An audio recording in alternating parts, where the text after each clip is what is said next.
Good. Call to order the Zionsville Plan Commission meeting on Monday, December 18th. Please rise. Start with the Pledge of Allegiance. To the flag of the United States of America and to the republic for which it stands, one nation, under God, indivisible, with liberty and justice for all. Mike, will you please take roll? Yes.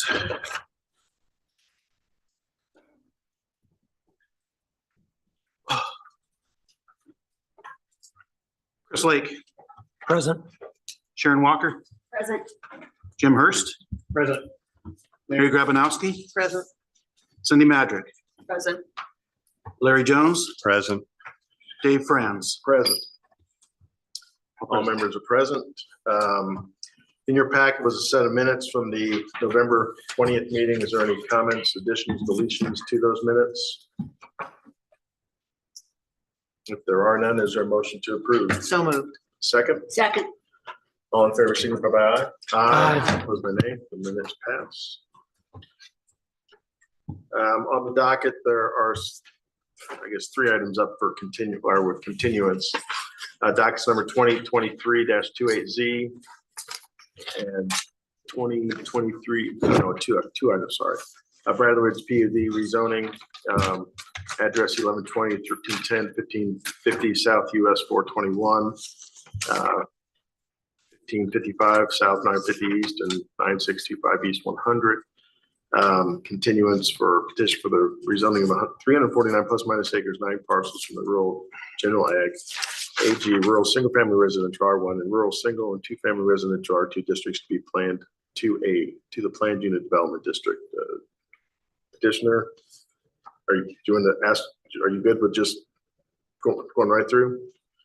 Do you have any comments, Roger? No, sir. All right. There's a motion to move this to the January, what is that? 16th meeting. So moved. Is there a second? Second. Discussion? All in favor signify by aye. Aye. Opposed by nay. Motion is continued to next month. Also, 23-47 DP Indy Holdings / Sing Retail Building 3251 South US 421. Petition for development plan approval of a 6,500 plus minus square foot single tenant retail building in the rural general business GB district and within the rural Michigan Road overlay. Waivers for architectural design and building materials are also requested. Roger, do you have anything to say on this one? The reason for this is the legal notice sign that's required to be posted on the site at least 10 days prior to the hearing. That was not achieved. Okay. So it's technically a failure of proper notice. All right. Any discussion? Is there a motion to continue this to the January 16th meeting? So moved. Is there a second? Second. Any discussion? All in favor signify by aye. Aye. Opposed by nay. That motion is, matter is continued also. Continued business from prior months, 2023-49 PP, Old Town Land Development, Wild Air Section 1 Primary Plat, 8700 West Oak Street. Petition for approval of primary plat to establish 174 residential lots and 3 blocks identified for future development on 262.5 acres being in the planned unit development Wild Air PUD district, and 2023-50 DP.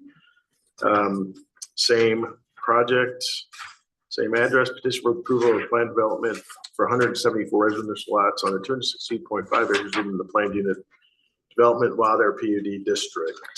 I need to recuse myself Okay. from this, so step All out. right. Chris Lake has recused himself. Roger? Thank you. If my screen could be promoted, please, to the other screen. Thank you. As mentioned, there are 2 companion petitions to be heard at this time. The first is for primary plat of Wild Air Section 1. The second petition is for development plan for Wild Air Section 1. If you look on the screen, I have a location map, and this identifies, I'll kind of go around the boundaries of the entire PUD. So we come down along the east side, across, that is Oak Street, then up Marysville Road, down in this direction up to the north, go all the way up to County Road 550 South, over and then back over to Marysville Road. This property is also zoned PUD. That was achieved earlier this year. And before you tonight is the primary plat for the entire area. But there are 3 blocks involved that would be developed at a future time and platted at a future time. Block A is right in the heart of the development. Block B is kind of this northwestern portion of the site. And then block C is down here on the southeastern portion of the site. The remaining areas are all part of the primary plat. I'm just kind of going through those quickly. To be a little bit clear, the petitioner has provided this exhibit to better show what is subject of the primary plat this evening, and that would be the areas in purple. So again, this area, and it does come down to the lower end here. Should point out that the development will be primarily served by Marysville Road, which runs north-south through the middle of the development. There are 2 roundabouts that are proposed for Marysville Road, each providing access to the development on the east and west sides of Marysville Road. The proposed improvements to Marysville Road will not require approval of the Plan Commission. Therefore, they are not a part of this primary plat and development plan. These improvements are being reviewed by DPW and are currently ongoing.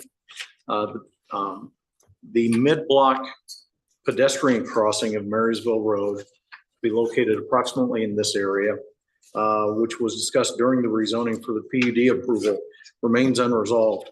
However, materials for this proposed at-grade crossing were provided to the town earlier today for review. Following staff review and comments, the proposal will be presented to the town council for further consideration and possible approval. Tonight's request for approval of the primary plat and development plan of Section 1 involves 5 different housing types within the Wild Air PUD. Beginning here in the northeast corner of the development, there are ranches designed for seniors. There's a small area here for cottages for the ILAD development.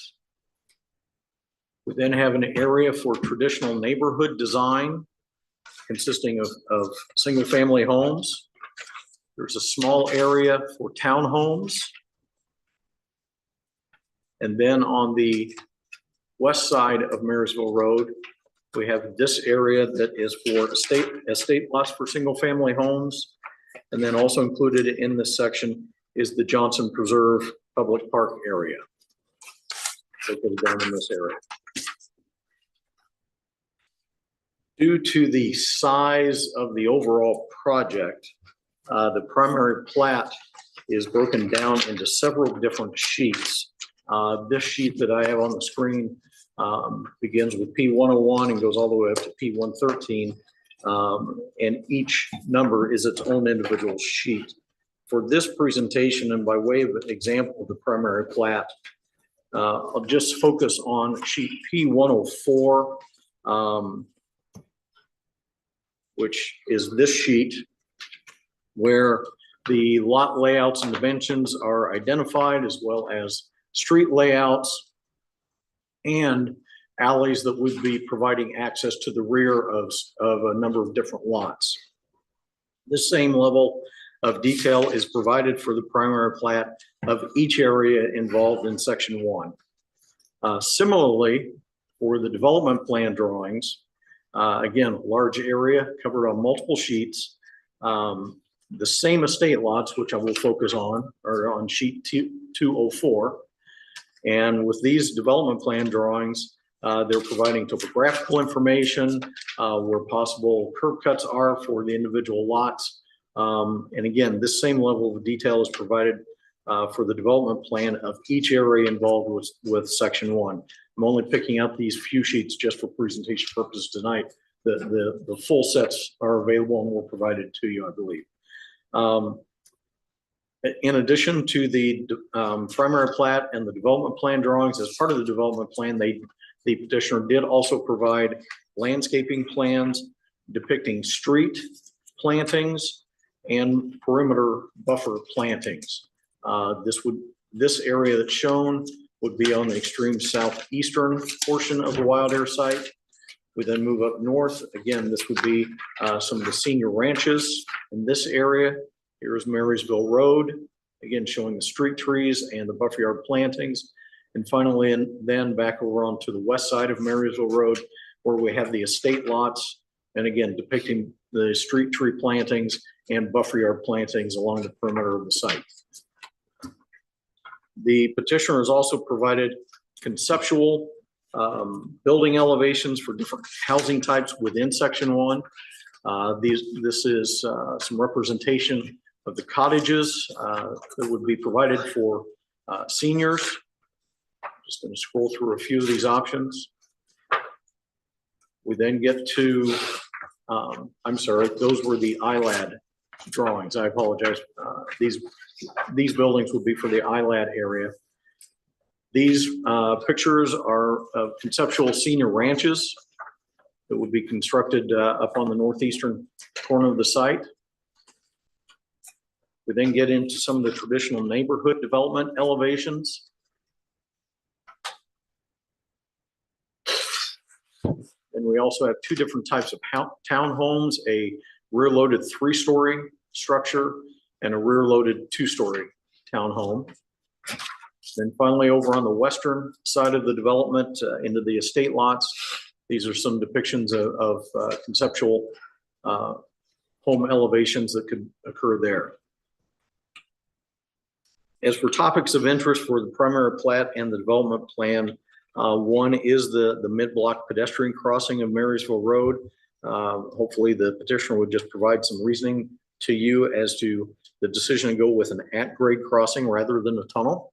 I know that there's been quite a bit of work and discussion between the developer and the town's DPW staff, along with the county surveyor's office, regarding the overall drainage concerns for this property. As reported from DPW, they are comfortable with the primary plat and development plan being presented to the Plan Commission tonight, assuming that if the Plan Commission approves the petitions, the approvals will be conditional, subject to the resolution with the outstanding staff comments. And final item of interest might be the status and timing of future sections of Wild Air, those items that are identified as blocks A, B, and C, just for general information purposes. Staff's recommendation is that staff supports conditional approval of the primary plat and development plan, subject to the resolution of the items noted in the attached comment letters, Exhibit 6A and B, and the staff report. I'll be glad to answer any questions you might have. Thank you. Petitioner.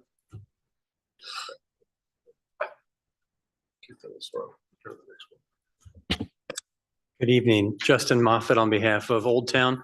Appreciate your time this evening. Roger did a phenomenal job of covering the highlights of the packet that has been presented to you for approval. Just backing up a step, obviously went through a process earlier this year, and we went to work actually turning our conceptual images into technical drawings. For those who are familiar with the process that we ran, started fall of last year, really summer of last year, and used a charrette process to master plan the community, seeking input from anyone in the community who wanted to be involved. It was an open invite. The town staff did a great job of participating with us, but that helped us get a head start on the design and really enabling us to achieve what we thought was a buildable final design when we reached it to this body, the first round with the PUD approval request. That allowed us to quickly translate our conceptual imagery into technical drawings that are, we're presenting tonight. But you'll find that they virtually mirror what was approved in the spring and summer of this year. I don't think you'll find any real changes, minor modifications to some of the lot geometry, but it's very minor, and probably I visibly could not tell the difference. So really what was approved is what we're seeking what was approved at the PUD level is what we're seeking plat permission for. Roger asked about future phases and timing. I did want to note that Block A, which is the multifamily component, you'll see a filing on that within days. I think the town's familiar with that, because that requires more architectural detailing, significant architectural detailing with full plan sets on every building. That trailed the site filing by a few months, but we're expecting to have that filed by the end of this year. So should be back within 60 days or so to start the review on that. So we really do see the construction timing on phase 1 to really include Block A, which is a multifamily section. The future phases of Block C and Block B are really predicated on absorption rates of the first phases to see how the sales cycle goes. I should say that that's specific. The absorption rate is more specific to Block B. Block C is where we had that proposed senior living facility and the potential civic use, which will be an ongoing discussion with the new administration next year. Really glad to answer any questions you may have for us. I know that you noted a comment about the crossing mechanism. Our goal was to be neutral in the process and present options to the engineering staff. A lot of that discussion was around the ongoing maintenance of whatever gets installed since it's in public right of way. There's another circumstance related to final design recommendation based on the roundabout design. The roundabout design is a pretty significant project and for us, a significant pre-development expense. A lot of civil engineering work goes into that. It's a major transportation project. So if there's any shifts in the geometry of the site from what was approved in PUD, it's really related to the roundabouts to get the curvature of the roundabout right for safety. I believe, and Ed will correct me if I get this wrong, but I believe we moved the southern roundabout west a bit, kind of pushing in a little more to the single family side of the road and away from Block A. That was necessary to satisfy the requirements. Some of that design work changed some of the elevations of the road profile. And so that clearly would impact the mid-block crossing and the tunnel design. It's, again, still possible, but the reality is it's not real practical for ongoing maintenance. But we're here to serve. So if the town wants that mechanism of the tunnel, that's really the town's decision, but it's really a fiscal decision ongoing with how that structure would get maintained. So we've just tried to provide the data requested of us, and we're going to do what we're told. Thank you, and I'll gladly answer any questions for you. Is there anybody in the public who'd like to comment on this matter?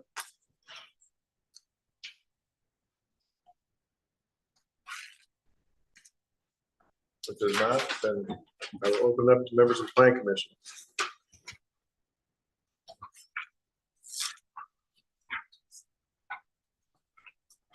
So Roger, you were making comments regarding some of the items in primarily the stormwater portion of this not being completed. Is that correct? Is that a fair statement? There are still questions that DPW has of the petitioner. I know that they have worked quite a bit in trading information back and forth. There's still some items to be resolved. However, according to DPW, those items they feel are of a magnitude that they're prepared to accept at this time, with the caveat that any approval would be conditional, subject to those items being resolved. Once again, I was late to, or just completely missed on the pre-meeting, but I brought up a little bit of this at that meeting in the few minutes I was there. My opinion is that this project should not be in front of us because it's not complete. We understand, or I understand, that we don't have any say regarding the roundabouts in Marysville, but I think what the rest of the commission ought to know is that really what we're approving here is the drainage plan for the entire site. Took a few minutes and spoke with George Lewis about this and the process. My core concern started with the areas to the west of Marysville. You have areas identified as Lake 3, 2, and 1 being down in the woodland preservation area. And the initial plans that we approved for the PUD, kind of showed, and typically we rely on this one little line in our storm sewer rules and regs that a property does not, put off any more water than it currently does. In my conversations with Mr. Lewis today, one of the things he just explained to me, and one of the things I had noted and questioned him, is that lake number 1 basically open sites into the woodland preservation area. And if you take a little time and study the topography of the woodland preservation area and the areas to the west of that, you'll see that while there are some low areas, there is no actual creek or drainage ditch or regulated drain to actually carry this water off the site. One of the items that we consistently hear about is drainage when it comes to anything, whether it's in town, out of town, around the town. And for the last 12 years, I've always wondered how it keeps coming up. And with this one project, it came pretty clear to me. Our town councilors, our mayors need to give our town staff some direction. The fact that I am down here saying anything that I am saying is not really, I think, my place to be doing this. I am not an engineer. I'm not an architect. At best, I'm a mid-range developer and a contractor. And the fact that I am sitting down and having to go through these plans to check out drainage from Lake 3 to 2 to 1 to the woodland preservation area, and then try to figure out who the adjoining property owners, to find out if they've even been notified of this, isn't really my place or my job or even my skill set. In conversation with Mr. Lewis, one of the things he did bring up was that there was some concern about it, and that he had spoken to the developer about the potential of discussing same with the adjoining property owners. But it gets back to my original statement. Mr. Lewis has not given any direct commands and direction from anybody in a leadership position with the town of Zionsville as to what level of review they should take, other than that is prescribed by the general rules and regs. In other words, while Mr. Lewis in his comments brought up that probably the adjoining property owners would be better served if they were given notice of what's happening adjoining their property, there's no way that he can enforce it. And it doesn't sound like his words come back up through to anybody but me. And all I'm seeing is the simple fact that we're going to end up getting a certain amount of land donated to the town of Zionsville, this woodland preservation area, which, in addition to having a substantial chunk of it modified for a lake, we're also going to end up ponying up the cost to actually build any kind of parking lot, so there's any kind of community aspect to it. And eventually, when it is our property and that property starts to shed water onto the adjoining property owners, most likely the town of Zionsville is the one everybody's going to look to, because we now own the problem. And it doesn't seem like anybody's addressing the problem at the time they should, which is now. Same thing goes on for Russell Lakes and what was going on in the southeast corner of the property.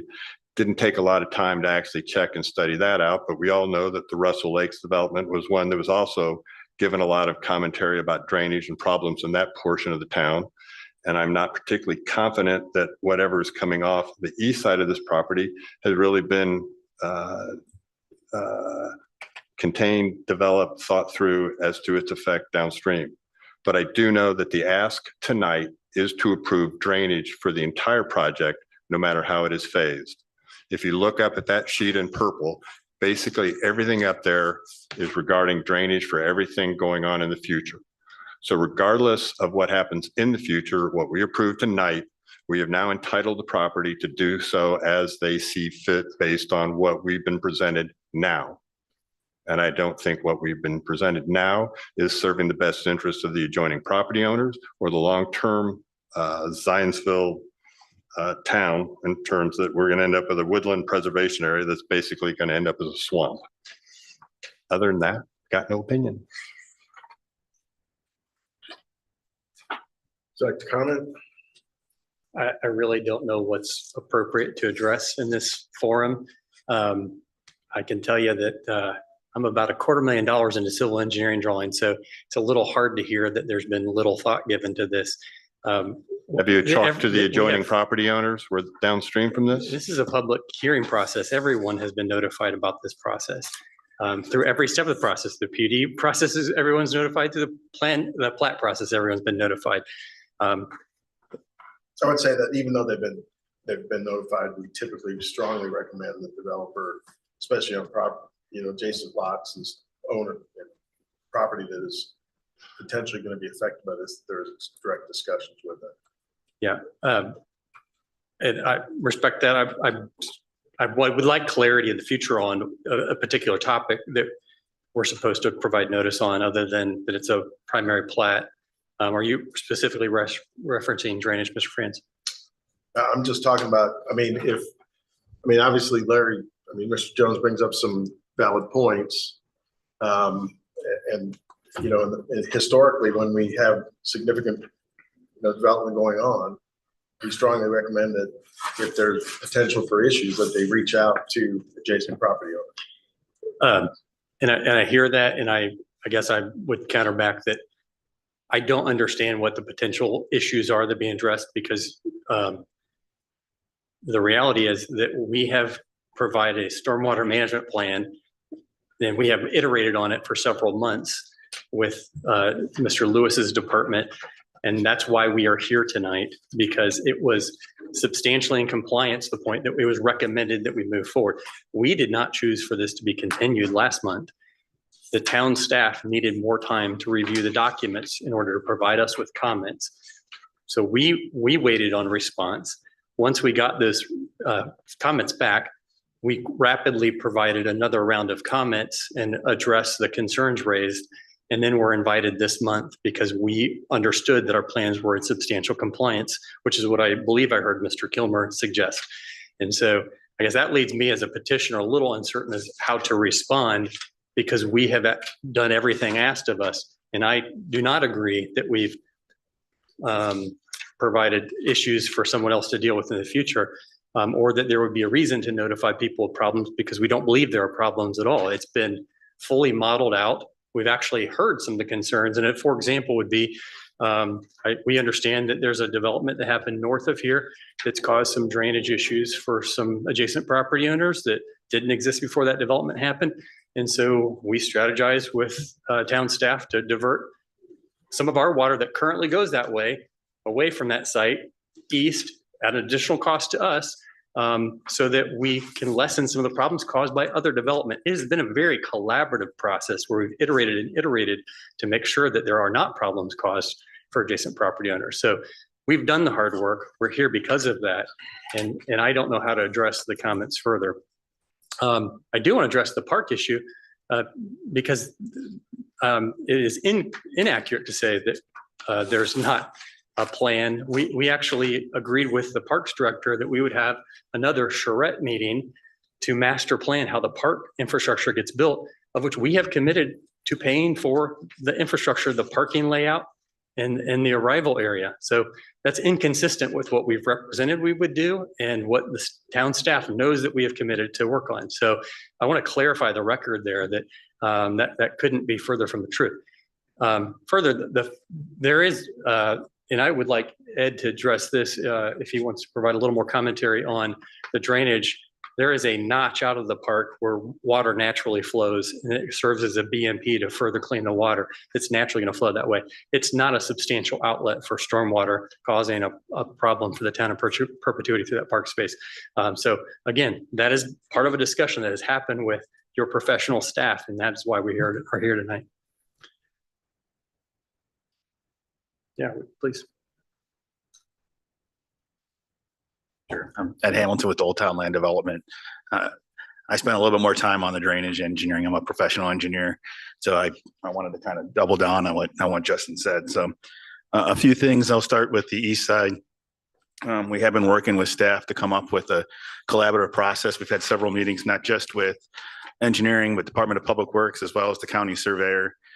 We've talked about different properties. We've had engineers walk the creeks. We are sending water to Russell Lake. That's where the drainage goes currently. our engineers, Kimley Horn, are the same engineers that have been working on the Russell Lake project for EPCON and are very familiar with the limitations and the engineering constraints associated with that. So that is something that we are actively working on and working with George on. With regards to the west, like Justin said, there is an existing outlet. In fact, you can see some blowouts from where there's a drain tile that runs through that area that we're draining into the woods. So we are maintaining that same outlet. Generally, it doesn't have ideal slope to it, but there is a vegetated swale that runs through the woods that we're draining into that will continue to drain through that vegetated swale. And then Justin discussed the I'll call it short circuiting of drainage away from the neighbors that were impacted to the northeast into the ultimate outfall. We've also spoken with several other neighbors on the west side of Marysville throughout the process, dating back to last year, October of 2022, to go over their individual drainage items. Up until recently, even still talking to some of them. So, and as noted, we did have legal notice that did go out to all adjacent property owners that were aware of this, and we're happy to meet with any one of them. We're not done. We still have to work through some minor details with George. We still have to submit construction drawings, which have the detailed stormwater calculations. We just submitted those for the first section that we plan to plat, which is the custom homes to the west. So we're working through the very detailed stormwater and continue to collaborate with all involved, with the Public Works Engineering and the county surveyor and any neighbors that are willing to meet with us.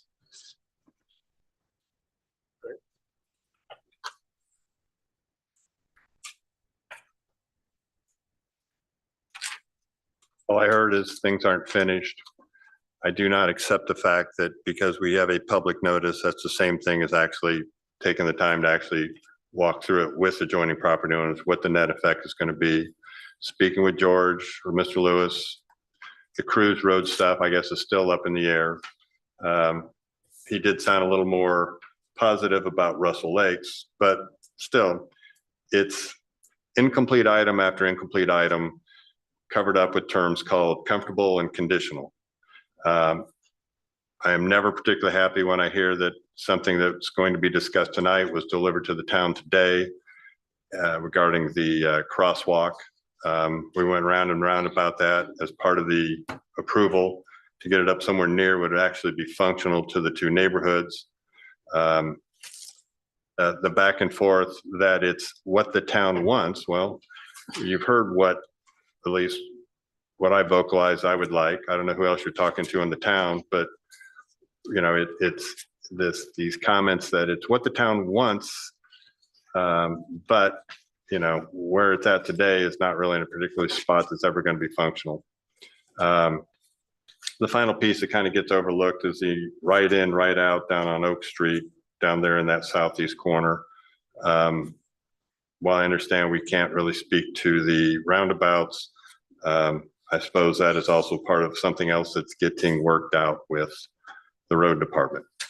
Hence, it goes back to the roundabouts, the access in and off of Oak Street, the site drainage, none of it's complete.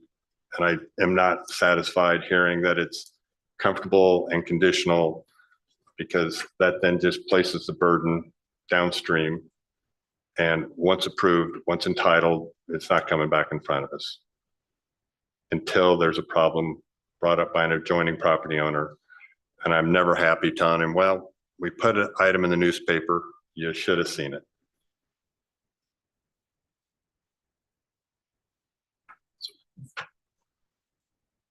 Okay, can you come back up, please?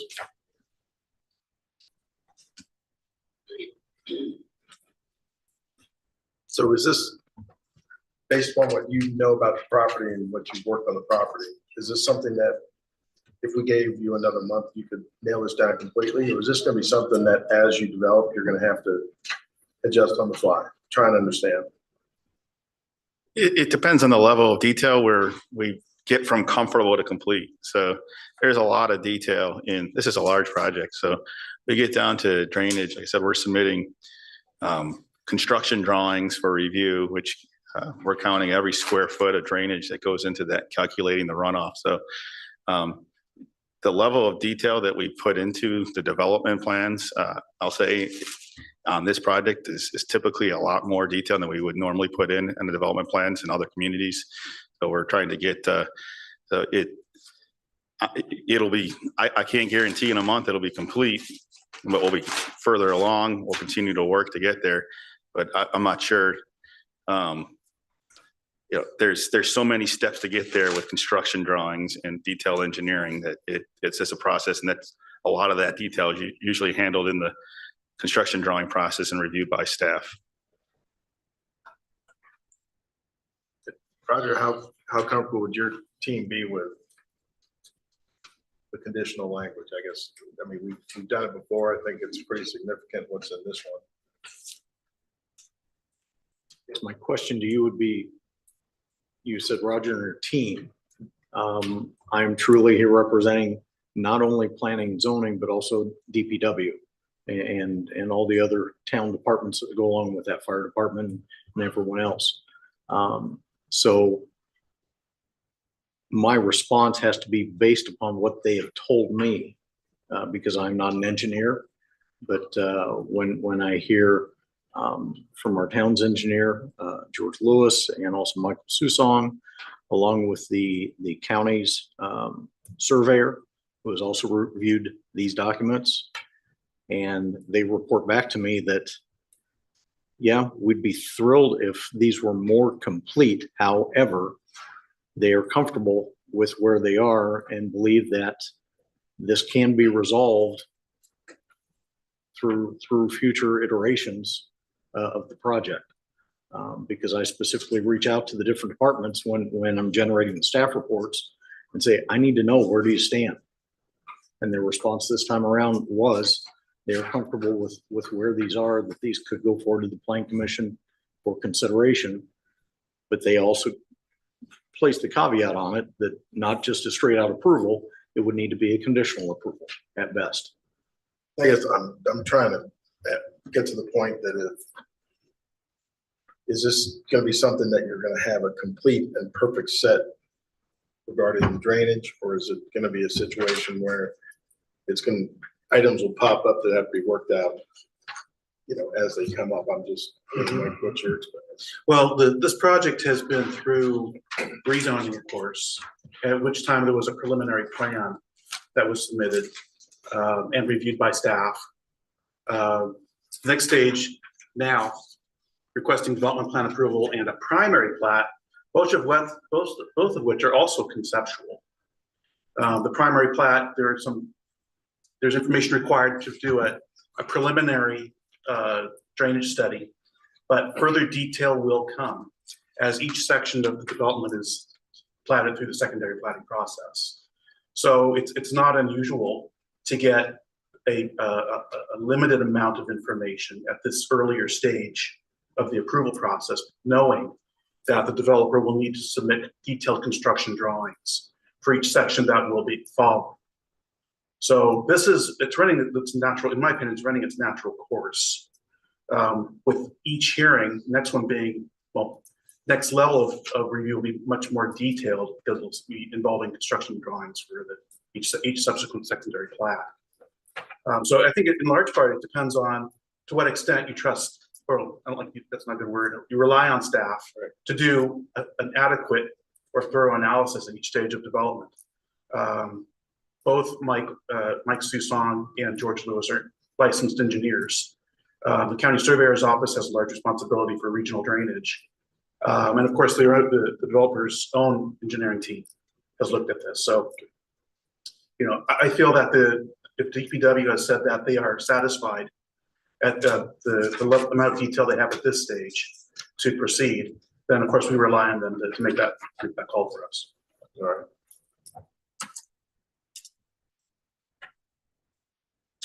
Anybody else, question, comments? I guess, Larry, do you get the sense that our town engineer signed off on something you wish he hadn't signed off on? My concern is that nobody's passing down to our town engineers just what level we want them to perform at. So yes, I would agree that the way the statements are said, and the terms are made, like I said, it's the core issue for me is as I go back through this and I'm looking at these outfalls off of Lake One going into the woodland area going off site, that somewhere somebody needs to tell our engineers that no.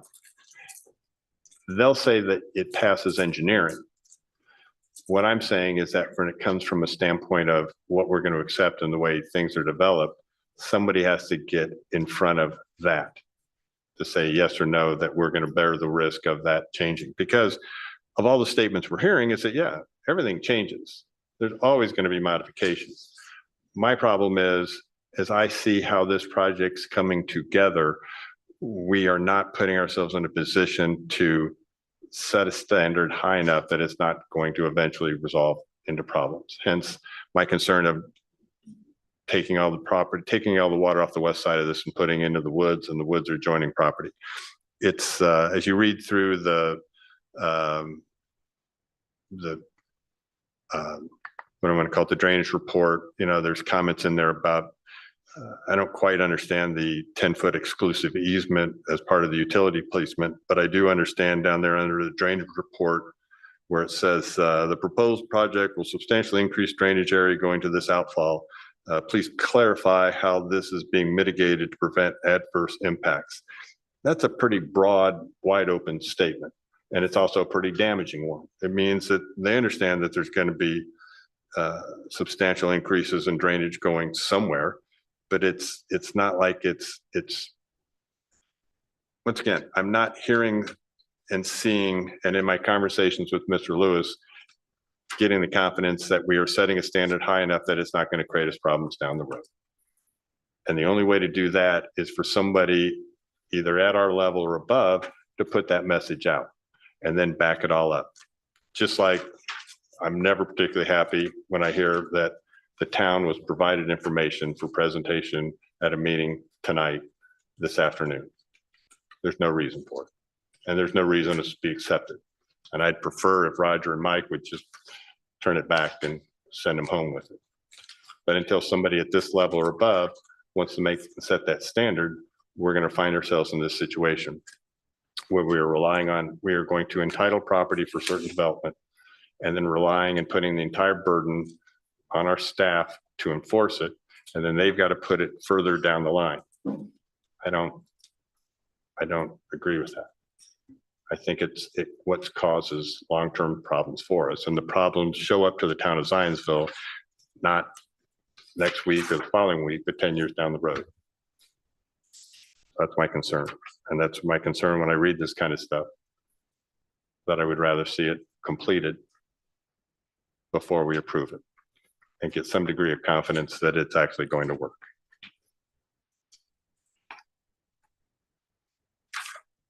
President France, comment. Go ahead. Just for clarity, since it's been mentioned twice tonight, for factual accuracy, the submission of those plans today that Roger mentioned on the crossing has nothing to do with tonight. Roger started by clarifying that all that information was going on to town council for review. It is circumstantial that they received any information today because we knew we weren't discussing it tonight because it is really a town council decision because it becomes a fiscal decision around how do we want to manage that right-of-way infrastructure in the future. So our marching orders had nothing to do with, let's talk about how we do this mid-block crossing. So I want to clarify the record there because I think that's been mentioned as a we're not prepared kind of thing. We are abundantly prepared and have been every step of the way. And that's why, again, we were continued.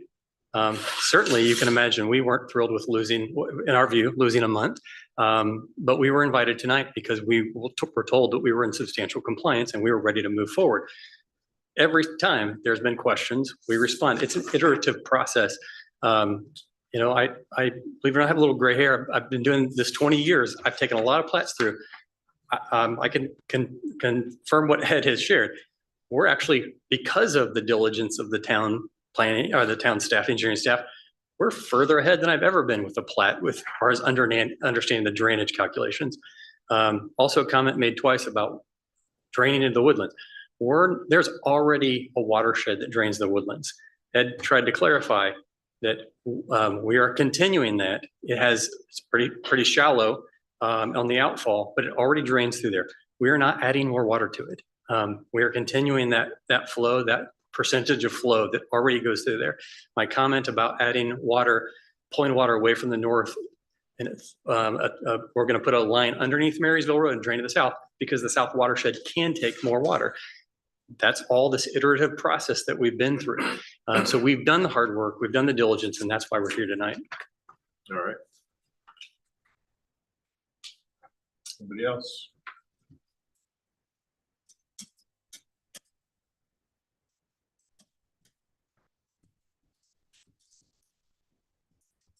I understand, Larry, your concerns. I do. But I would say I'm also think we have some pretty good experience with the town and how they've worked through things along this nature. I am extremely optimistic that anything that would come up can be worked through. So anybody else? I think maybe to Mr. Jones's point, have we given staff the right view on the world that when it does come in front of them, they think about the 10-year problem? Is that fair, Mr. Jones? Correct. I mean, there have been other times in my year and a couple of months on the planning commission where we've kind of had to step in and do things that I was a little surprised staff had let come to us. So certainly not unheard of.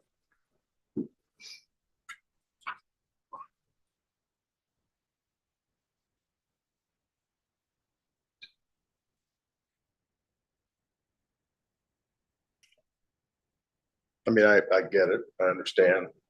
At the same time, I don't think we can expect perfection at this stage.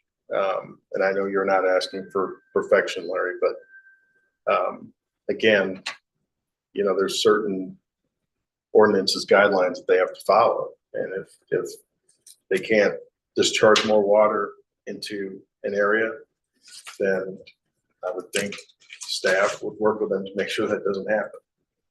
So I see both sides. I do. And I would say, you know, I mean, the only thing at this point in time, I think everybody said what they're going to say. So is there a motion to be made on this matter? Or is there any further discussion on any other thing on this matter?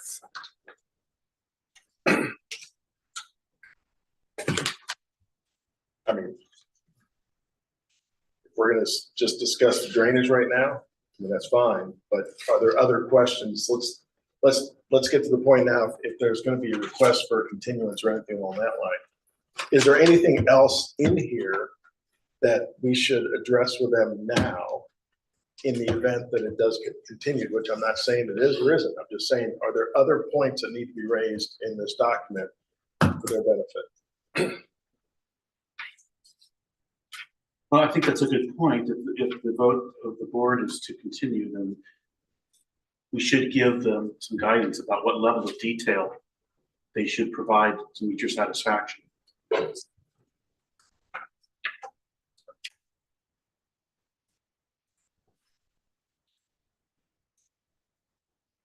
Mr. Hurst, to your comment on, again, it's not our role as petitioner to advise staff on review.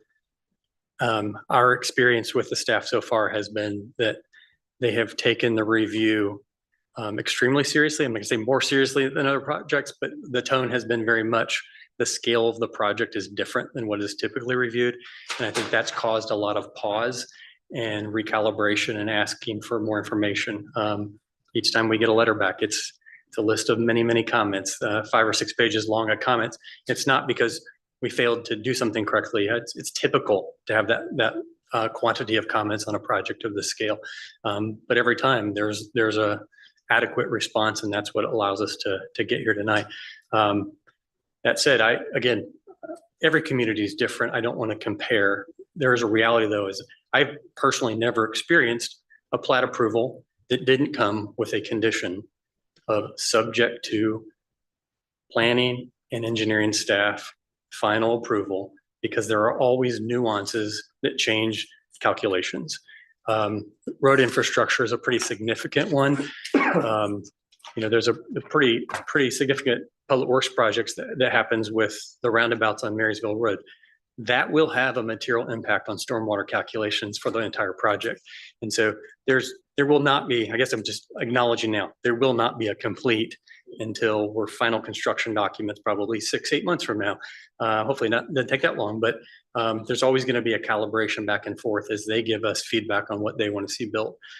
So I don't know how to get through processing other way than final approval subject to engineering. So if there's a next level that you want to get to that would cause a continuance, I would love to understand that for our own clarity on running a process. But I would say this is very similar to every process I've ever been part of at a plat level. I mean, historically, I don't think staff has been shy about saying we feel this matter should be continued. I mean, made that comment. Obviously, that's not in this document at this time.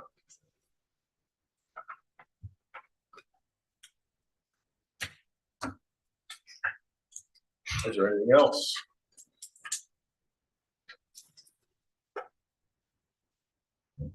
If not, is there a motion?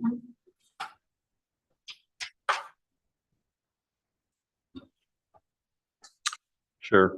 I move the docket 2023-49 PP, a petition for primary plat approval to establish 174 residential lots on 262.5 acres with right-of-way dedications being zone plan unit development, Wild Air PUD district be denied. Be denied? Denied. All right, we have a motion. Is there a second?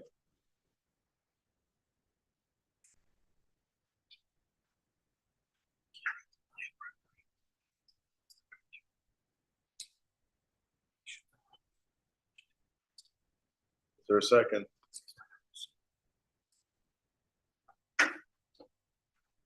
All right, it appears it's died for lack of second. So is there another motion?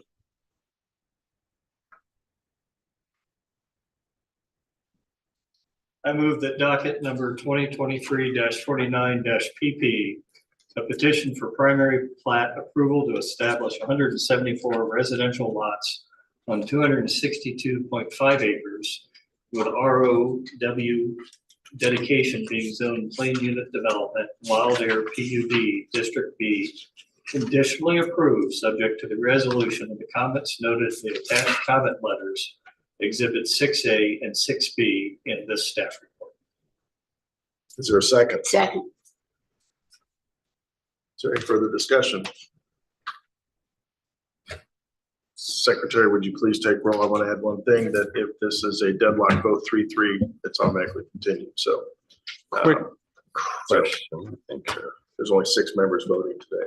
So it's got to be 4 votes either way. Okay. Jim Hurst, Aye. Mary Grabanowski, Aye. Cindy Madrick, Aye. Larry Jones, No. David Franz, Aye. motion carries. Now on. Thanks, Sharon. Oh, Sharon. Yeah. Okay. Oh, my gosh. Thank you, Sharon. Oh, you're very welcome. Aye. All right. So that took care of the primary plat. Now we have the development plat. Is there a motion on that one?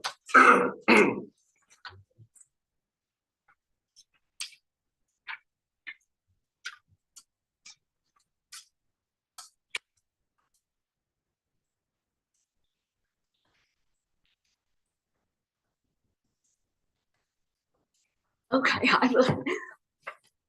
I move the docket number 2023-50-DP, a petition for approval of development plan for 174 residential lots on 262.5 acres within the planned unit development Wild Air PUD District B, conditionally approved subject to the conditional approval of the primary plat identified in 2023-49 PP, resolution of the items noted within the comment letters, exhibits A and B, based on findings and as presented.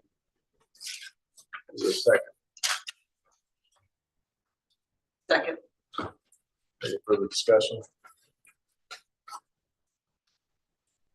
Mike, would you please take roll? Sharon Walker, Aye. Tim Hurst, Aye. Mary Grabanowski, Aye. Cindy Maverick, Aye. Dave France. Aye.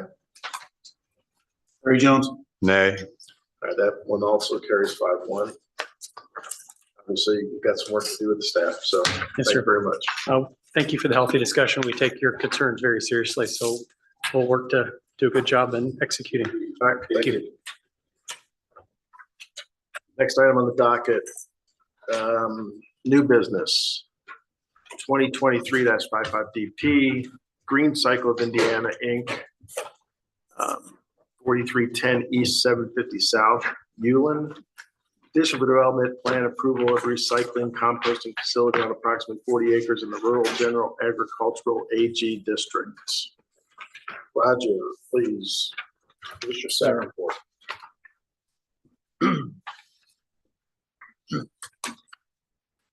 As mentioned, this is a petition for development plan approval, of a recycling composting facility on approximately 40 acres in the rural AG district.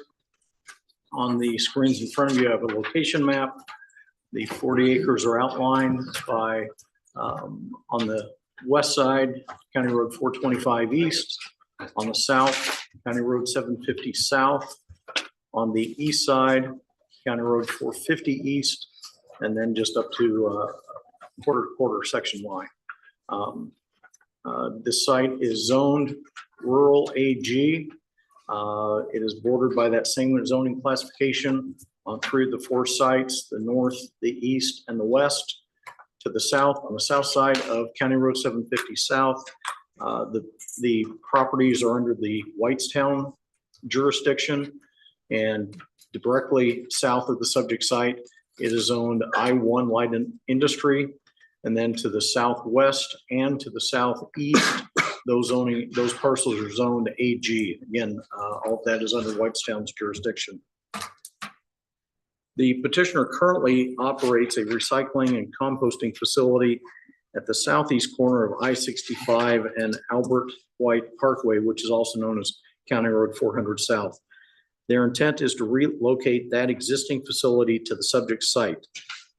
From our zoning ordinance, section 194-082, table 2, the proposed use in the rural AG district is permitted by right but is subject to the issuance of a license or operating permit as approved by the county solid waste management district. The drawing in front of you shows the entirety of the 40 acres approximately. You notice that there is a roundabout at this location. I want to back up one slide to give some other context. That roundabout that I was just showing is in this location. For your information, the Ronald Reagan corridor, which is planned to be constructed at some point in the future, is off to the east of this site, just removed by a parcel. It would be crossing County Road 750 South, approximately at this location. So we are removed from that corridor, but it's close, and it's because of that proximity. The county, Boone County Highway, is anticipating the development of County Road 750 South, and that's why they're calling for a roundabout at this intersection. And on the site is an existing 1,150 square foot building, which will be refurbished and used as Green Cycle's office.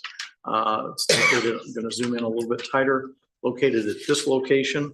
This building was formerly the office for the Accent Landscaping business.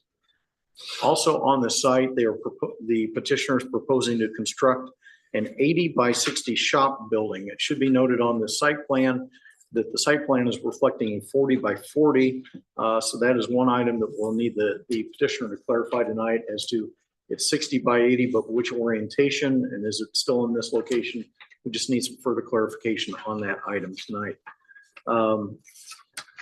The acreage on the northern half of the site will be utilized for material storage. And as I back out, a retention pond is designed to be utilized or be developed on the eastern portion of the site along County Road 450 East. Regarding topics of discussion, and let me move on. This is the proposed 60 by 80 building that we would be constructed. Again, this is identified as a shop building. So we've got these elevations to base that upon. Again, we need confirmation of the orientation of this building. Another item of interest is that the widening of County Road 750 South. Go to this drawing. Boone County Highway is calling for the additional right-of-way of not only 750 South, but also 425 and 450 East. But with the additional right-of-way of County Road 750 South, the existing building to be refurbished will no longer meet the required front yard setback. A development standards variance to permit this reduction has been filed and is scheduled to be heard by the Board of Zoning Appeals at their January 3rd, 2024 hearing. The other item of interest or note on this is the question about fire suppression for mulch piles. Obviously, this site would be served by an existing well, and there's going to be other concerns about if mulch piles catch fire, how would that be addressed? So those are questions that staff has. Staff's recommendation is that we support a conditional approval of the development plan. Should note that signage is maybe contemplated for this business, but no signage has been provided to date. So any development plan approval, again, conditional approval, should not include signage approval at this time. I'll be glad to answer any questions you might have.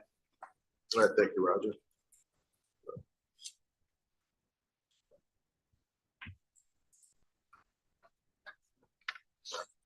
Before you start, let the record show that Mr. Lake has rejoined the Planning Commission. Pardon me. Thank you, Mr. President, members of the commission. For the record, my name is Matt Price, here tonight on behalf of Green Cycle. With me tonight is the owner of Green Cycle, John Rapenning. He owns the business with his brothers, one of whom, Wynn, also lives in Zionsville with John, and also our civil engineer, Greg Snelling, and then Suzanne Baker from my office as well. And although three of us are all available to answer questions that you have. We could load up the presentation,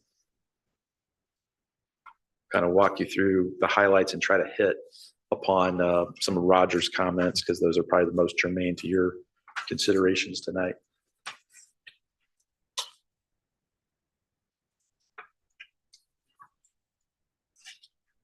Go ahead and go to that first slide. So as Roger mentioned, the site is really comprised of two parcels. One is the kind of larger parcel that was not used for the accent landscaping location. Altogether, the two parcels equal approximately 40 acres. The accent landscaping portion of the parcel is about 2.67 acres. So that piece you see in the southwest corner there, that's about 2.67 acres. And that is the area that we're seeking to redevelop with the addition of a remodeled office. So taking the existing house that's being used as an office today and remodeling it, not increasing the footprint of it or anything, but just upgrading its appearance and refurbishing the inside of it so we improve its functionality. And then also adding a graver post barn facility, maintenance facility, so we can provide on-site maintenance in an enclosed environment at the far western side of that parcel. you go to the next slide. One of the things I wanted to mention is that Green Cycle's been in business for over a quarter century now in Indiana and has sites all across kind of the greater metropolitan area. So we have a location down in Indianapolis on Troy Avenue, a site in the Mount Comfort Greenfield area or Hancock County site in Hendricks County, just outside of Danville, site in Cicero, and then maybe the one that you're the most familiar with, the site in Whitestown, which, as Roger mentioned, is that you can see off the interstate at Albert S. White. Just as an aside, that parcel you may have observed over the years when the Pennings first bought that parcel and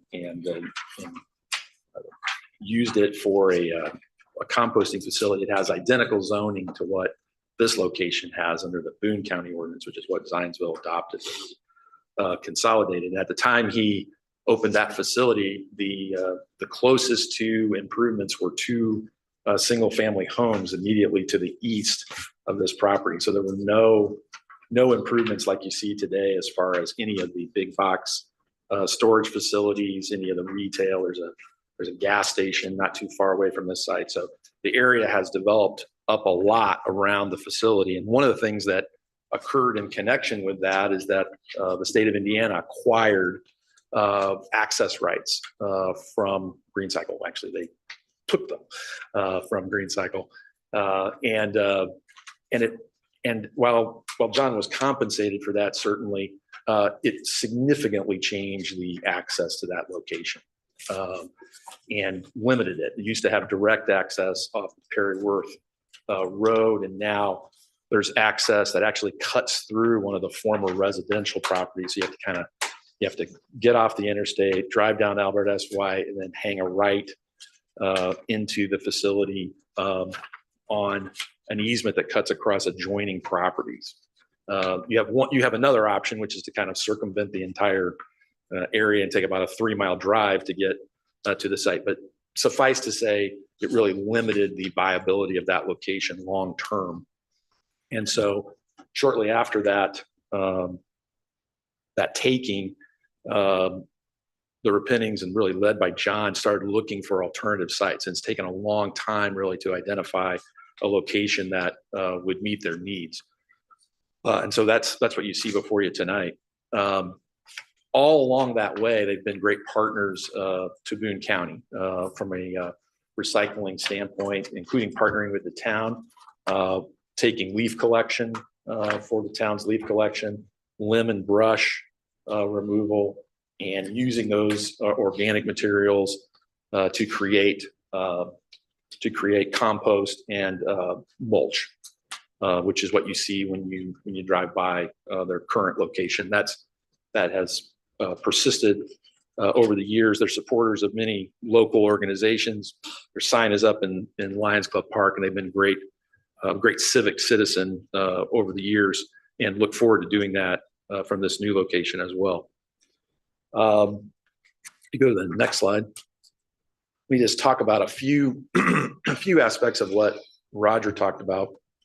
One of the things that we've done as far as the layout of the site, and it's heavily influenced by the topography, as you might imagine, is that we've pulled back the location for material storage into the north and west portion of the property, so more centrally located. So if you look at that large rectangle in the center, that's where the materials, the organic materials, will be stored.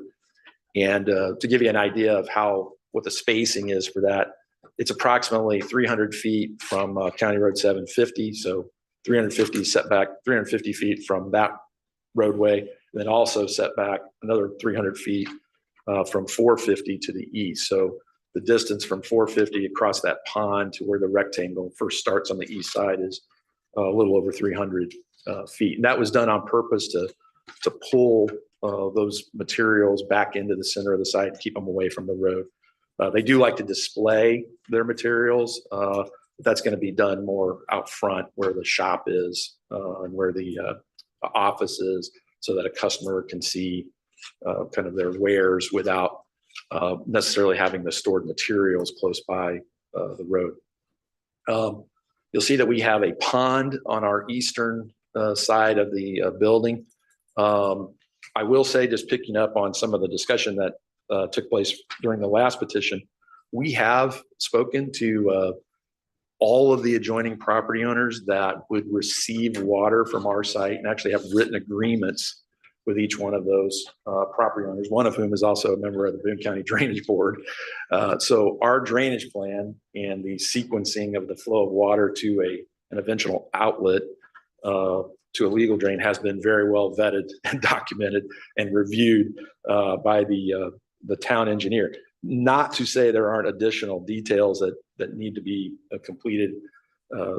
Same with us as we complete our construction drawings, but I will say that we've met with all the parties affected offsite, and they have worked well with us, and took us several months to secure those agreements with them. But we've worked through those details with them and made sure that there's capacity there, so that as other development occurs in the vicinity, the drainage plan contemplates that additional development, which we think will occur over some period of time.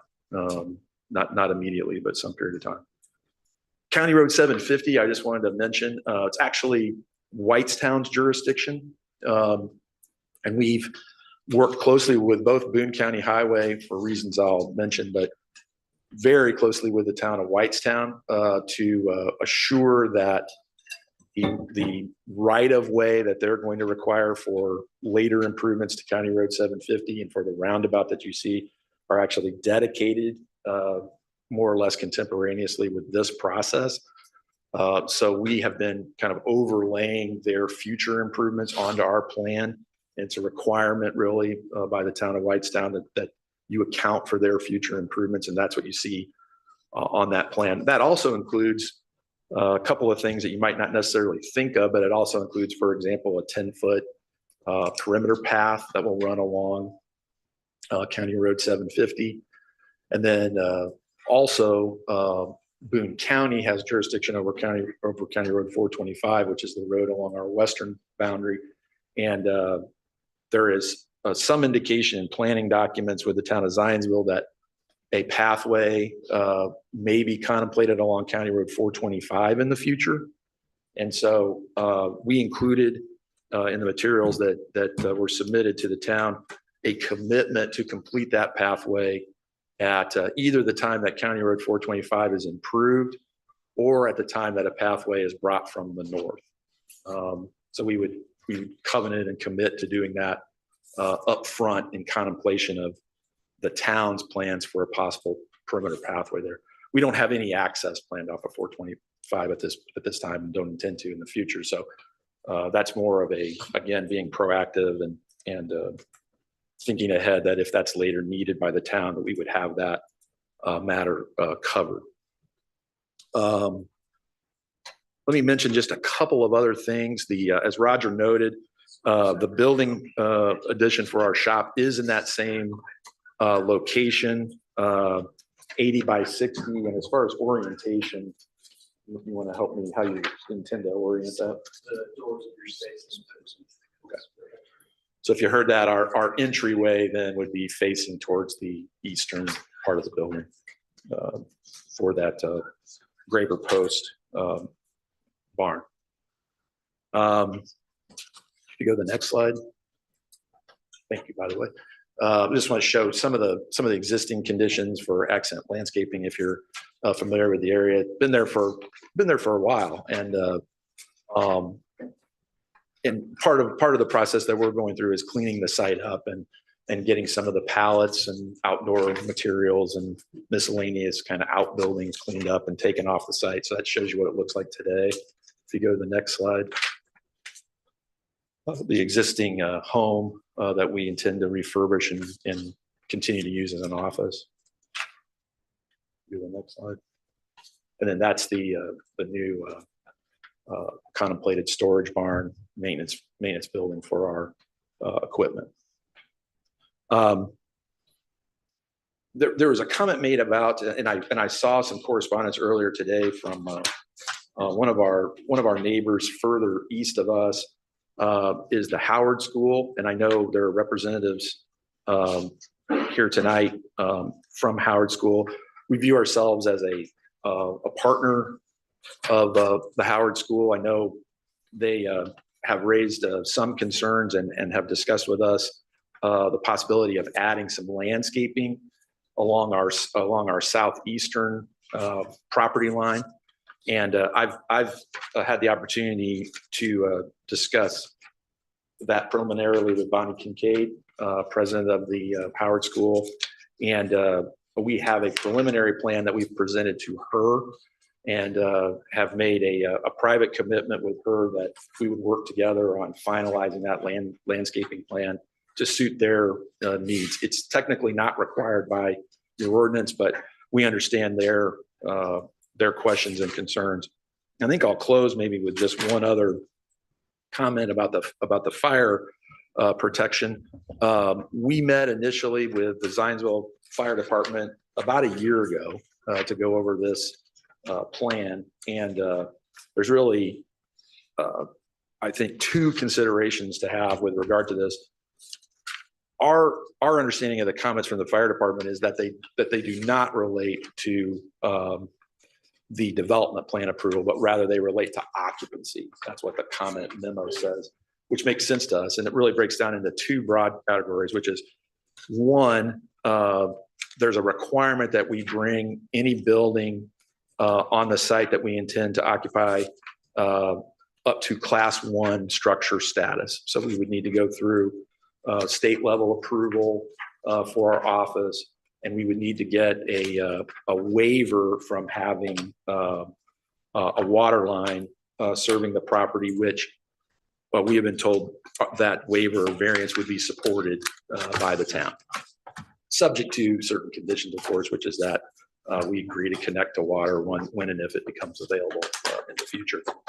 And then the second issue is more relating to the actual material storage itself, which is really, I think, the issue that you sometimes see in connection with composting facilities, which is that the degradation of the organics causes heat, and if not properly managed, that heat can lead to fire and smoke. Like we all live in this area. We've all seen a business not too far from here that had that problem. There are ways to basically eliminate that from ever occurring, which have to do with keeping the height of the stored materials at or below a certain level, and having the availability on your site to move product around so that you're not being forced to stack it really high and take your chances with whether that material is going to become combustible. I am told, and Mr. Penning's an expert on this over the years of managing these materials, but I am told that these fires are not a situation where somebody drops a match and catches on fire. It is a gradual process. There are early signs that may be occurring, or you may have a problem, which can be detected by trained individuals, including the smell. And so you don't just have hours or days of lead time for that type of a situation, but you literally have weeks or even months of lead time. So you have a lot of advance notice to avoid having any kind of a fire. And what the town of Zionsville, we understand, is going to require as far as occupancy is that, among other kinds of plans that we need to provide, is a fire prevention plan, where they actually go over how tall your piles can be, the spacing between piles, making sure you have trained personnel on site that know how to put out a fire, know how to detect one, and also, as we do at other locations, having trained individuals with the equipment on site to put out the fire themselves. We have our own trained individuals and equipment, and are able to address those situations in the unlikely event that they occur. Have a sterling record up at Whitestown. We couldn't recall having an event in the last 20 years anyway. And that's very similar across all of his sites. Because if you know how to operate it, it's something you can manage and really eliminate from consideration. So for that reason, we believe we've addressed and look forward to continuing to work with the fire protection personnel on the site and on our fire prevention plan. That's our presentation. We really appreciate the opportunity to be here tonight. There's a lot of work that led up to this and locating this site. We know we'll hear from representatives of the Howard School, which again, we really very much look forward to continue to working with, and appreciate your consideration tonight. All right, thank you. Mr. Price, before you step away. Yeah. Mr. Kilmer stepped out, but he had wanted clarification on the size of the building, that it is 60 by 80, which is I believe what we saw in your presentation. Sir. Is that oriented north-south or east-west? East-west. Okay. Yeah. And is it in the same location that it's currently? It is. noted? Okay. It is. Thank you. With that, I'll ask if there's anybody in the public who'd like to comment on this matter. Okay, sure, come on up.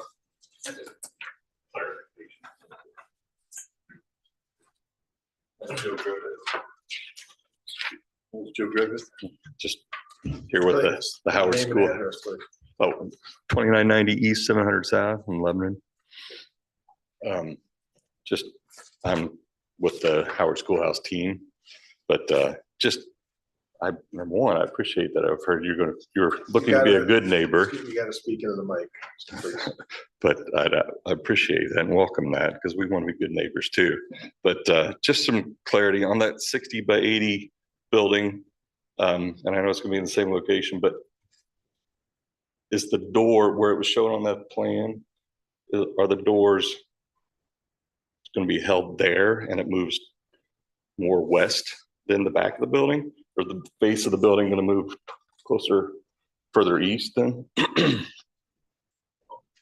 You have to come up and answer. Greg Snelling Engineering, 13295 Illinois Street, Suite 142, Carmel. The plan is to have the building in the same location with the rear of the building holding the same line, so it moves into the currently planned paved area, so just the east 40 feet, I think. And from there, the center will be Hey, 10 feet. you gotta speak Yeah. into the Yeah. mic, please. Also, I was curious, the roundabout isn't built. Do you guys know when that will be built? And in the meantime, what kind of traffic you guys expect in and out of your facilities as far as construction, heavy equipment and stuff? Because right now that road is not really equipped to handle large, heavy construction traffic. But the roundabout is obviously just at that intersection, the widening, and everything else is, future, especially with the Ronald Reagan, everything's future, and that doesn't seem to be coming anytime soon, the Ronald Reagan, to make that widening. But the schoolhouse is very close to that right-of-way line. Like, we're not very far at all, maybe 20 feet from the edge of pavement. So I was curious about the timing on the roundabout, if it's included in your project. No. But once you ask all your questions, Okay. then they can come up Yeah. and answer them. It'd be easier that way.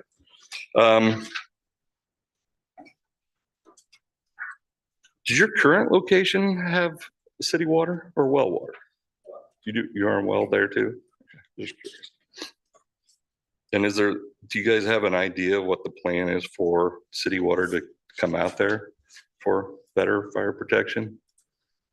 Is there any? Just, And then ask all your questions and then they'll answer them, please. And Instead of having a conversation. the 10-foot perimeter path, I'm assuming that's like a multi-use path, just curious.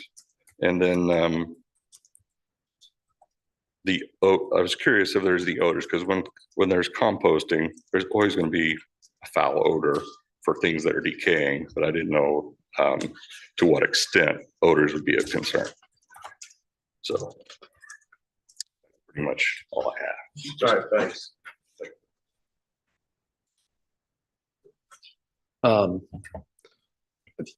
I think we addressed the question about the orientation of the building. So let me move on to, I think the next issue was regarding the roundabout and improvements to it. We've asked that exact same question of Whitestown, and it is in their transportation plan, but timing for it is anybody's guess. I don't think we can stand up here today and say we know exactly when that's being built. What we have been required to do, though, is in addition to the 10-foot wide path, which is a multi-purpose path, paved path, is to add deceleration taper, a right-hand turn lane, acceleration taper, passing blister, and then to resurface the entire roadway along our frontage. So kind of the more conventional, immediate road improvements that are done in connection with this particular project, as well as some utility pole relocation. That's also being required. And again, with regard to the water, what I believe that what's going to happen is when and if there's additional development kind of in the vicinity, and the town of Whitestown has some things planned. They've got that property zoned industrial that we all know about that's located on the south side of the road. I think when that occurs, there'll be the funding and the extension of water at that point. And my understanding in talking to Zionsville is that Green Cycle would be required to connect to that water line once it was available. So the variance that we'd be getting on the office, if you will, is just it's a temporary thing until that water is available. Is that Odor? I'm sorry. You know who's John? You want to talk to Odor and get a chance to introduce yourself? Yeah. I'm John Repenning. I'm one of the owners of Green Cycle. To the point of fires and odors, there's a sort of a self-regulating to make mulch saleable and good, clean, quality products. You have to move it on a regular basis, and if it stinks, you can't sell it. The other thing is sites that you have a lot of, let's say, grass, for example, which is a very smelly thing to manage. As long as you have plenty of carbon, which can be leaves or wood, then you can kill the odor immediately.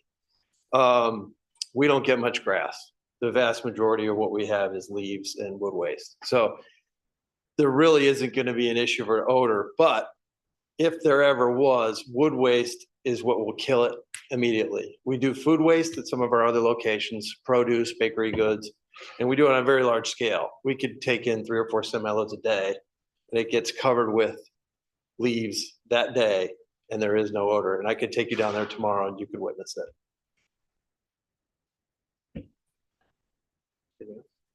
I got a quick question on on the map. It shows like storage bins. Are those is that just like walls built in where you stack in between? I mean, how is that? Those are concrete blocks that will carry different types of stone and stuff that we don't produce on site. So it could be number 2s, L gravel, stuff that people use at their house every day. Okay. Any other questions? Yeah. Let me ask one. Was there anybody else in the public who like to comment? Okay, please come up, state your name, address.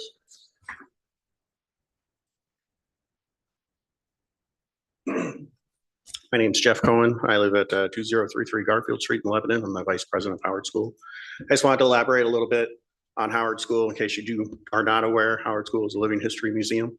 The community came together and restored an old one-building schoolhouse. As Joe had indicated, and I think you guys certainly answered appropriately, we are concerned about increased traffic, big trucks. The school sits 10 feet off the 750. So we are concerned about the school children that come out, their safety.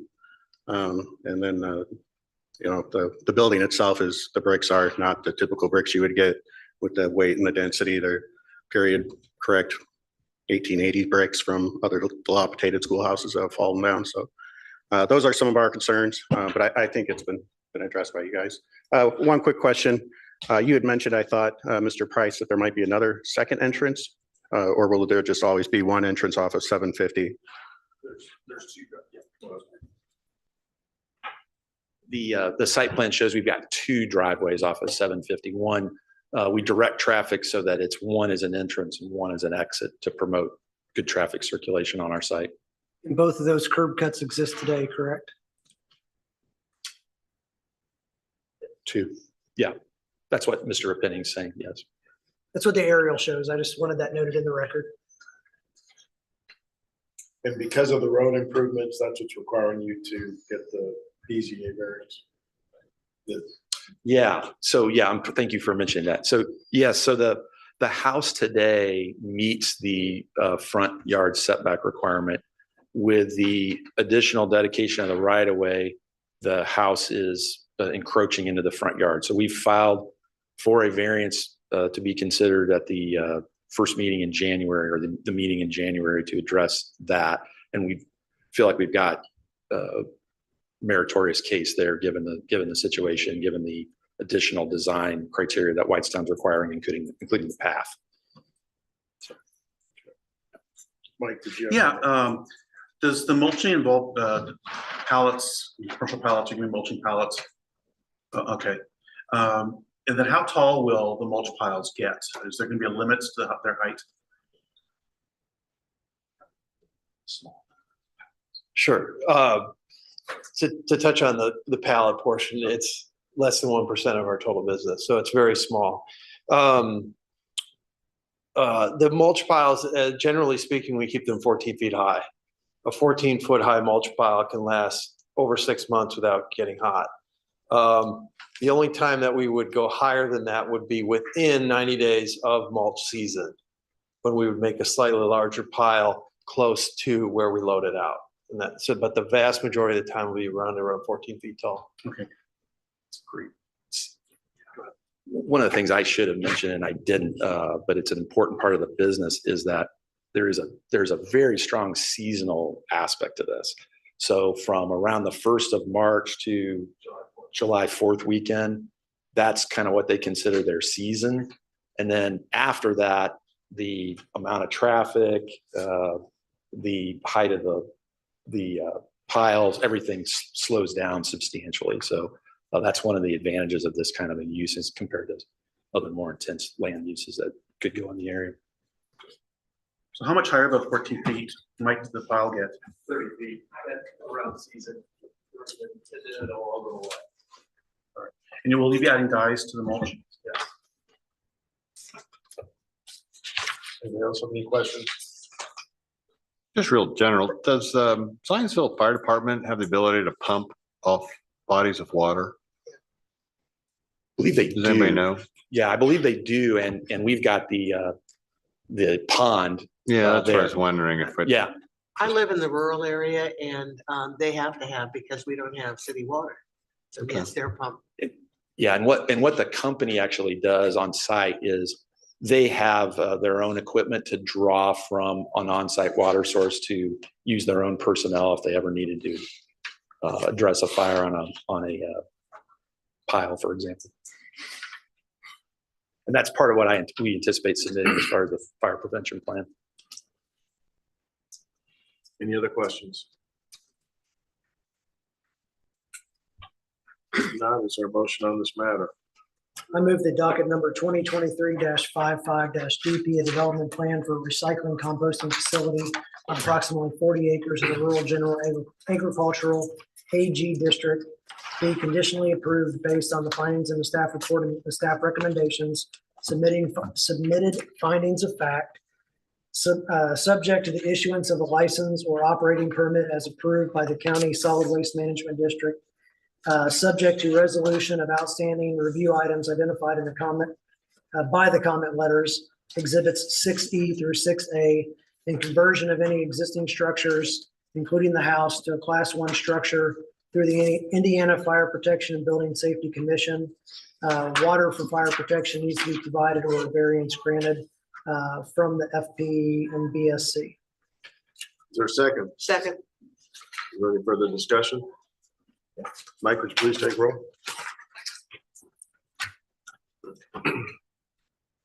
Chris Lake, Aye. Sharon Walker, Aye. Jim Hurst, Aye. Mary Grabanowski, Aye. Cindy Madrick, Aye. Larry Jones, Aye. David France. Aye. Motion's unanimously approved. Thank you very much. Couple things on the docket. Roger, do you want to speak to Chase Bank? Yes, please. This is a minor development plan amendment. And after reading the staff memo I put together for you earlier today, I did a very poor job of characterizing what is happening. I apologize for that. What is happening is they've submitted a revised photometric plan from what was approved. They were dealing with not only Zionsville standards, but also then Chase Bank has their own preferred standards of light levels that they want specifically around their ATMs. And what has been presented to us is it is a fully compliant photometric plan according to Zionsville standards. They have taken down the light levels at the property lines, but then increased just a little bit that lighting right around the ATM to meet as close as they can the Chase Bank requirements. So again, everything is compliant. It's just a different photometric plan than what was originally presented to you and approved. So I apologize for my poor phrasing on the staff memo to you. Okay, all right, well, thanks. And then do we have to approve the calendar?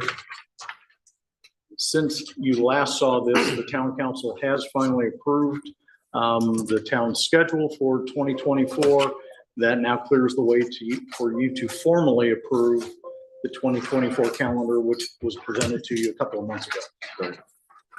So is there a motion to approve the calendar? Is I move that we approve the calendar for 2024. there a second? Second. Discussion, all in favor, signify by aye. Aye. Those opposed? Our calendar is approved. Anything else? Yes. I'd like to introduce Jody Dickey to the Planning Commission. Jody's our newest and freshest senior planner to join the team. So you all know that she's our newest staff member to join the planning department. Welcome. Jody comes with a wealth of experience, having been a planning director in towns of both Brownsburg and Avon. And she's worked with me before, so you have to, she survived all that. And She signed up again? That's She's ready, impressive. she's ready for the cause. So we're very thankful to have Jody on board. Thank you, Jody. And then there's continuance instruction. Yeah, I just building on last meeting and again, some things you guys talked about today. I wanted to bring you back to the FAQ and talk a little bit about how you can ask for continuance. And it kind of comes two ways, and we saw this tonight and last month also. Sometimes your staff will ask you or recommend that a matter be continued. Only you can grant continuances, but your staff sometimes suggest it. And you have that right. You're one of the three parties who can ask for continuance. The petitioner can ask for continuance, a remonstrator may, and the Plan Commission. The only three people who can ask for continuance. And so your rules contemplate two different things. One is if there's a late submission. That's all it says. That could mean a lot of different things. It doesn't say exactly what is being submitted late. Roger received something today. Does that mean that's late? But it's what the rule says is less than 1 week prior to the public hearing, that's a late submission. And so I think tonight there was a vigorous and full discussion of what the staff should do when the staff feels like it has enough information. But again, as Larry said, and Larry made good points also, you as Plan Commission members have to feel like you have enough information as well. I might just say that something that wasn't said tonight about late submissions was, and this was highlighted in a case recently, was that not only we want our staff to have adequate time to review things. That's very, very important. But also, in order for remonstrators to properly prepare, they need an opportunity to see things also. And so late submissions not only work against our staff, but also against those persons who are interested in commenting. How can you prepare to comment if you don't have things? And so when you're dealing with the late submission, those are things I think you should keep in mind. And then your rule also says that secondly, if there's not late submission, then you can ask for a continuance if you have good cause. And good cause is that maybe you need more time to gather additional information that either staff or you did not contemplate. Sometimes when you get here at the hearing, you hear things that raise other questions. And it might create a problem like, well, gosh, we haven't thought about this issue or that issue. And so that's a good reason. If sometimes a petitioner will say, you know, and we have a case like this now where you hear a petitioner say, well, we need more time. We'd like to have more time to work things out with a remonstrator or a group of remonstrators. And that is in your rules. That's a specific example of good cause. And then the other thing is, and it's only addressed here, is that if it's critical that someone be here to answer your questions or to make the petitioner's presentation and they just can't be here, that's a good reason. Now, you guys are very active as a plan commission in asking questions, which I love. But that sometimes means that you ask questions of different people on the team. Sometimes you'll talk to the road engineer, the landscape engineer, the architect, the materials person, the sanitary people. And so that's great. But if you feel like you have questions that need to be answered by someone who couldn't attend or didn't attend, you have the right to say, I'd like to continue so I can ask that person questions. I think that could be important on very big projects, but we can't really control always who they bring with them. You'd like to hope they have their whole team there because we don't know what issues would arise, but we don't always have that. And so that's another example in the rule about that. The only limitation imposed by your rule is the rule contemplates that it's not appropriate to have a continuance if the non-requesting party will suffer a significant hardship. A significant hardship is not really the same as it will move the project back. Generally, a petitioner has to show something more significant, like the one that I'm used to hearing is, you don't understand, I'm submitting a plat, it's in full requirement, and if I don't have it approved tonight, I lose my option to purchase this land. That's the best example I can give you. And if they're in that position, they'll likely tell you that. To me would be something to really think about because that may be a reason for them to challenge your continuance based on a significant hardship. Your rule doesn't exactly say that, but in my experience, that's what I think that kind of hardship. It doesn't just say hardship, it says significant hardship, and lawyers write these words, but that's what I think it means. I think it means something like that. I think it's, I talked to Janice and Roger a little bit. I do think that when your staff says, please continue this, we don't have enough information, that's important because they have a lot of work to do and they need to funnel that in and make recommendations to you. But also, petitioners need to know that they can't just shove the planner around a little bit and just come to you guys and they need to know that you'll back up your staff. And so I also think that's very valuable. If you want to have cases come to you which have fewer loose ends, and I don't know a plan commission member anywhere that hates loose ends, then the way to reaffirm that with petitioners is to grant a continuance requested by the staff, unless you just feel it is the dumbest thing you've heard for a while. That gets to be, it has an important peripheral effect on the process. And then remonstrators, are they allowed one automatic continuance? They are. Okay. They are, and I think you guys have handled that well in the past and treated it that way. They get one automatic, just like the petitioner does. And then after that, it's not automatic. It's up to you. Can I ask for a point of clarification on that? They're allowed the one if they do certain things. Right. And that's in the memorandum I gave you. The request has to be in writing.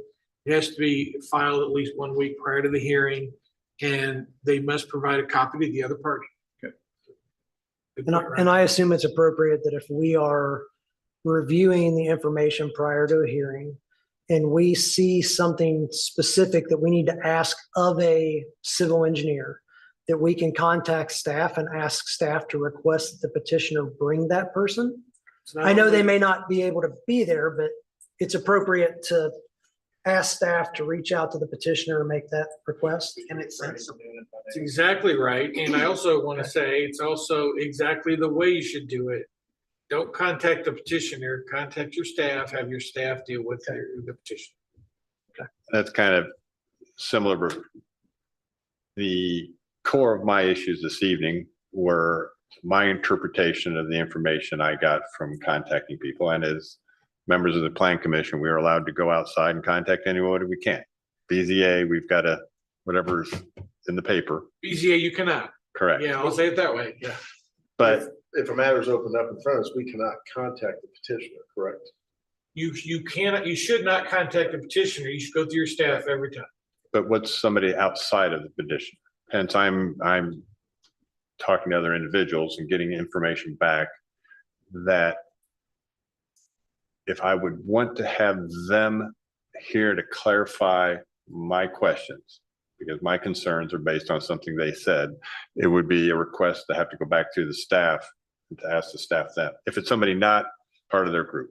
In other words, I contacted the town engineer. And in my conversation with him, some of the concerns I was bringing up, I was sitting down here at the end of my statements that I, for lack of a better term, was preferring not to make some attempt to throw somebody under the bus and say, well, that's not what I was told. But is there a way that if we have that concern, we can request a continuance and then request staff have this person forward, maybe do a better job of clearly identifying the questions? Yeah, I'd make that request through Mr. Dale. I have seen that before. Sometimes it's a road issue, sometimes drainage. If we don't have time to get that information ironed out well ahead of time, or you think it would be helpful for clarity, you can ask staff to get the town staff here. There have been times I've made that request, Larry, because especially, I'll give you the best example is traffic engineer. And sometimes the traffic engineer hired by the petitioner doesn't agree with the town. And if that's gonna happen, I want the town Department of Public Works people here. Same thing with drainage, if we have disagreements. Often, the civil engineers here for them and our people aren't here, and it might help. But I think you go through Mike and you ask that, if we can make that happen. But we also get the same thing with number of students in school. There is no really hard and fast set of rules how that number gets reported. Yeah. If you're requesting more information, it's great to reach out to staff, because then we can make sure we distribute that information to all the Plan Commission members when we get it. Should those requests go directly to you? Or Roger, or the project manager. Or just all the Roger. Or just all I'm kidding, Roger. I'm kidding, Roger. All right. Before we go, happy holidays, everybody. One thing. Okay, I was gonna. Yep. My understanding that terms are expiring for 3 members on the Plan Commission for this year. Dave Franz, Larry Jones, and Sharon. Yeah. So I want to thank all of you for your service on the Plan Commission. Dave served 8 years, Larry 14, and Sharon 7.5. So that's a long time for service to come to these meetings. Thankless job, difficult decisions you're making. So on behalf of staff, and the citizens of Zionsville, I want to thank you very much for your service. Don't know whether what the status on your reappointment, and so maybe This is if, they're not reappointed. Hopefully it will be again. I don't have any control over that, but in case that you're not reappointed, again, thank you for your service to the town of Zionsville. I actually thought it was 12 years, but Does it feel that way or just? I'm pretty sure it was. So, Okay. Whatever. Okay. That's what I was gonna say. I hope to see, I mean, I don't know who's gonna be back, but I hope people are back and we continue this process. So. They only started keeping records when they got a mayor. That's. That's only 4 years. I remember when I No, we was, had I Mayor remember when I was Moss, now nominated, so Mayor Starr. I remember when it was, so. Yeah. But, again, I enjoy working with everybody. Hopefully it continues. I move we adjourn. That's fine. I second. All in favor? Aye. Dave, Stay as- I think I need your stand up, signature on you know, this one. stuff.